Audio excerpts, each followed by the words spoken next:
बार एक crime reporter अपनी गाड़ी से कहीं जा रहा होता है, लेकिन अचानक उसकी गाड़ी के सामने एक आदमी बेसुध हालत में आकर गिर जाता है। तभी क्राइम रिपोर्टर अचानक अपनी गाड़ी का ब्रेक लगा लेता है, लेकिन वो बहुत घबरा जाता है। उसे समझ नहीं आता कि इतने सुनसान रास्ते में ये आदमी कहाँ से आया। तभी वो हिम्मत करके गाड़ी से बाहर निकलता है और उस आदमी को उठाता है। तभी वह घबराते हुए रिपोर्टर से बताता है कि कोई उसे जान से मारना चाहता है, इसलिए वह अपनी जान बचाकर भाग रहा था। लेकिन रिपोर्टर को उसकी बात पर भरोसा नहीं होता। फिर भी रिपोर्टर उसे अपनी गाड़ी में बैठाकर हॉस्पिटल के लिए जाने को कहता है, लेकिन वह आदमी पहले पुलिस स्टेशन जाने की बात कहता है। अब रिपोर्टर को थोड़ा उस पर भरोसा होने लगता है, लेकिन अब रिपोर्टर की दिल में ये ख्याल आ जाता है कि क्यों ना ये केस वह सुलझा दे और बाद में पुलिस को इन्फॉर्म करे। और यही रिपोर्टर की सबसे बड़ी गलती होती है, जो कि एक नए अध्याय की शुरुआत करती है। अब तक रिपोर्टर को उस इंसान पर पूरा भरोसा हो चुका होता है और वो उसकी बातों में आ जाता है। वह इंसान एक हॉस्पिटल का नाम बताता है और कहता है वहाँ के एक डॉक्टर को वह जानता है और उसके पास जाने की जिद करता है। तभी रिपोर्टर उसकी बात मानकर उसे वहाँ ले जाता है। हॉस्पिटल पहुंचकर उन्हें पता चलता है कि डॉक्टर तो आज छुट्टी पर है और वो अपने घर में ही होंगी। तभी वह इंसान रिपोर्टर कहता है कि डॉक्टर से घर जाकर मिलते हैं। रिपोर्टर के मना करने के बावजूद भी वो उसे चलने को मना लेता है।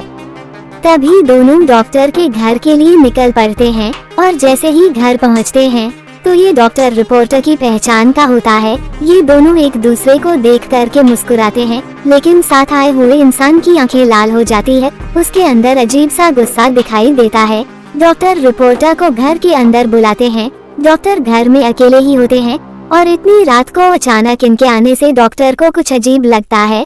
फिर भी वो रिपोर्टर से पहले से परिचित होने की वजह से दिमाग पर ज्यादा जोर नहीं देते हैं।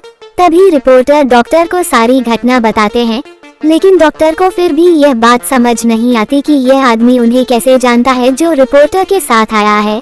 तभी वो इंसान डॉक्टर के बारे में कुछ पुरानी बातें बताता है, जिसकी वजह से डॉक्टर को भी यकीन हो जाता है कि वो इंसान सच बोल रहा है। शायद डॉक्टर ही उसे भूल गए होंगे। अचानक डॉक्टर उठकर कहते हैं, रुकिए, मैं आप लोगों के लिए चाय ले आता हूँ। तभी वह आदमी कहता है, आप रहने दीजिए, मैं चाय बना देता हूँ, आप मुझे अपने किचन का रास्ता बता दीजिए। लेकिन डॉक्टर को यह अनुचित लगता है तो वो उसे मना करते हैं, लेकिन वो इंसान काफी जिद करने लगता है तो डॉक्टर को मजबूरी में उसे किचन तक ले जाना पड़ता है और डॉक्टर उसे चाय का सामान देते हैं और बाहर चले जाते हैं।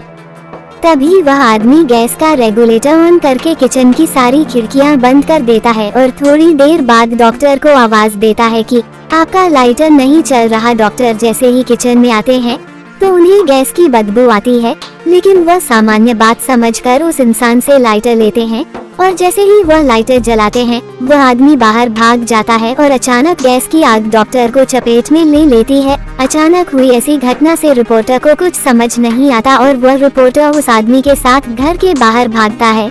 रिपोर्टर ये घटना देखकर जल्दी से पुलिस को इन्फॉर्म करता है और साथ ही साथ फायर ब्रिगेड को भी बुलाता है, लेकिन तब तक बहुत देर हो चुकी होती है। घटना स्थल पर पुलिस के आने के बाद रिपोर्टर उस आदमी के साथ वहां से निकल जाता है और गाड़ी की स्पीड तेज करते हुए कहीं अकेले स्थान में जाना चाहता है।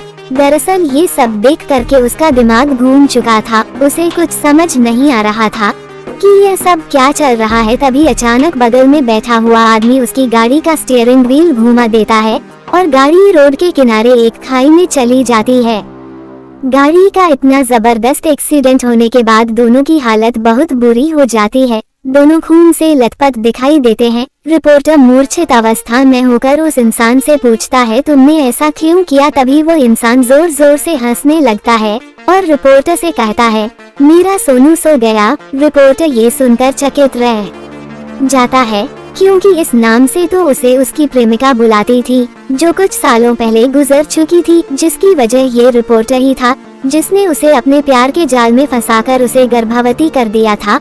और जब बाद में लड़की ने शादी करने के लिए कहा है तो वो मना करने लगा, लेकिन लड़की की जिद करने के बाद वह शादी के लिए मान गया। लेकिन लड़की को क्या पता कि यह तो केवल उसका दिखावा था और रिपोर्टर की मौत से ये कहानी खत्म हो जाती है।